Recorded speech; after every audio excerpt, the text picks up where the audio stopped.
Alright, my wonderful people, welcome back to my wonderful channel. Today giving a back-to-back update and information as they hot. My brother Karabunge matter wako yanona. Hey, my people, this matter Tyra Pao. People, the matter na between Mondo Bobolo and Governor Godwin Obaseki.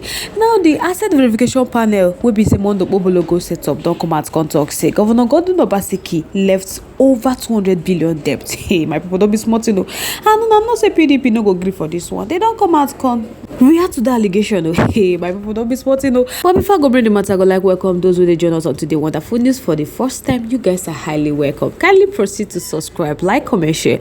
But don't forget the notification bell to get notified whenever we drop our video. To all our returning subscribers, I thank you now. Thank you all so much for joining. Oh yeah, my people, may we dive into the main story. The Edo State Asset Verification Committee on Thursday declared that despite the 3.8 billion invested in the establishment of the Museum of West Africa Act by Governor Godwin Obaseki's administration, that the Edo State has no equity share in the project. My producer said so.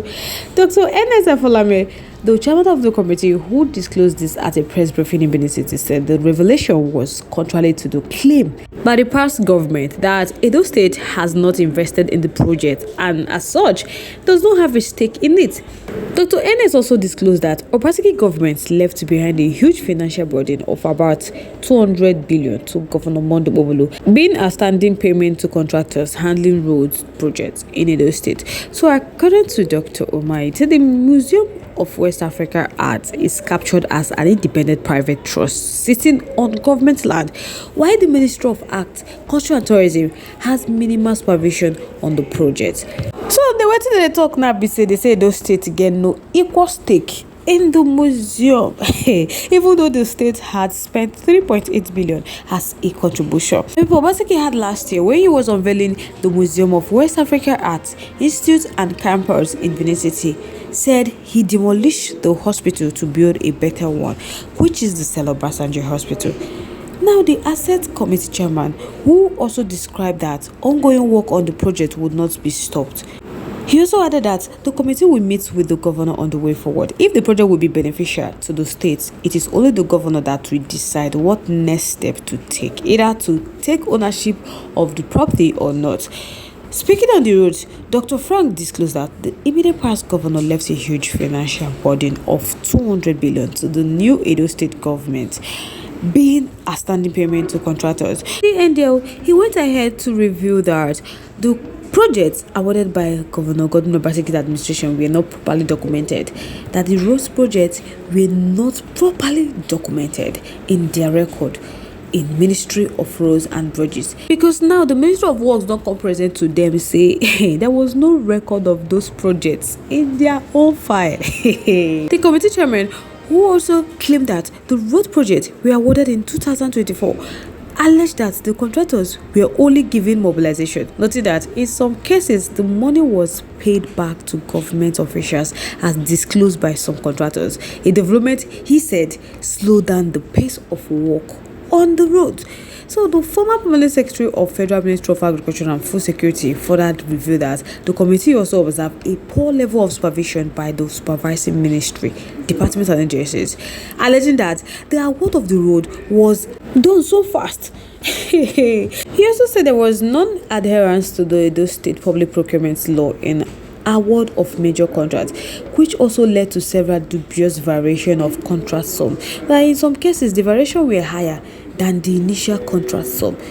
So, the committee has now informed the governor of the need to utilize the opportunity of the dry season to continue some of the hurriedly awarded road projects across the state, that they cannot deny Edo people the opportunity of a good road network, especially during this dry season.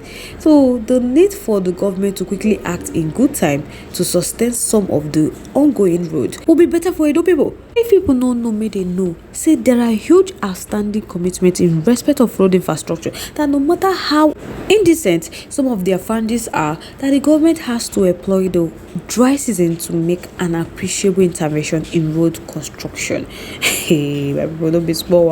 So now, my people, Obaseki don't come and counter that allegation. We be say Mondo Bobolo committee don't set against him. The excited reaction from Obaseki media aide Cruz Osagi said that the topic of a statement wey be say they don't release about Obaseki.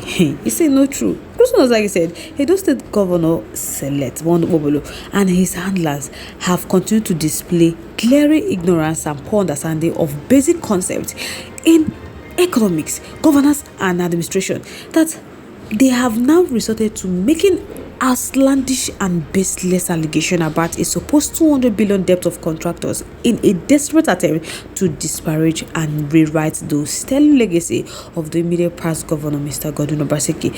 They say Monobobo-led government must stop whining and getting on with the task of governance. Although, Christian Sagi say he cannot confirm the exact figures mentioned by the former federal government permanent secretary, Dr. Ernest Afolabi, but he's aware that though Obaseki-led government had a lot of projects going on simultaneously, and they had what they call the revocable standing payment order, which allowed the contractor to carry on executing their project with the assurance of monthly installment payments already guaranteed by the government. Also, my people, he went ahead to say that Obaseki-led government was a stickler to the public procurement law, and all contract violations were honestly done following due process, that the immediate past governor ran the most transparent and accountable procurement system and implemented them on e-procurement model that redefined the procurement process in the country, with the World Bank, the Nigeria Governors Forum,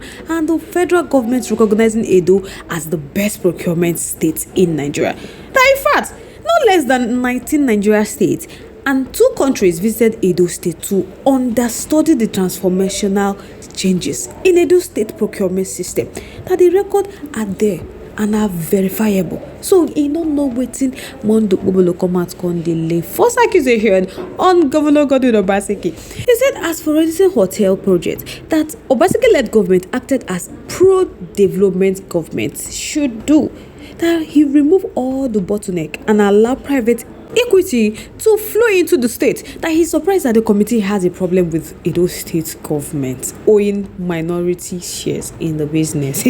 Considering the fact that it is common knowledge that the government should not run businesses. My problem is what like I said, the private sector owing 80% and the government owing 20% is exactly in line with best practice. He said the same goes to the museum. That as for the cybersecurity fees, that he understands that Mondo-Bobolo-led government has a lot to learn about running government entirely on a digital platform, that this makes cybersecurity paramount. So he said all what Mondo-Bobolo need to do is to consult international organizations so that they can understand that cybersecurity is the future of the global workforce, that Edo has led the charge nationwide, and if Mondo-Bobolo need help, that he should swallow his pride and reach out to Obaseki. Christian Osage said he should say Governor Godwin Obaseki will be willing to assist Mondo-Bobolo. So they recommended that in their inquisition they should be more open-minded and ready to learn new things, as the government which Obaseki led was far more sophisticated than what the APC government is used to.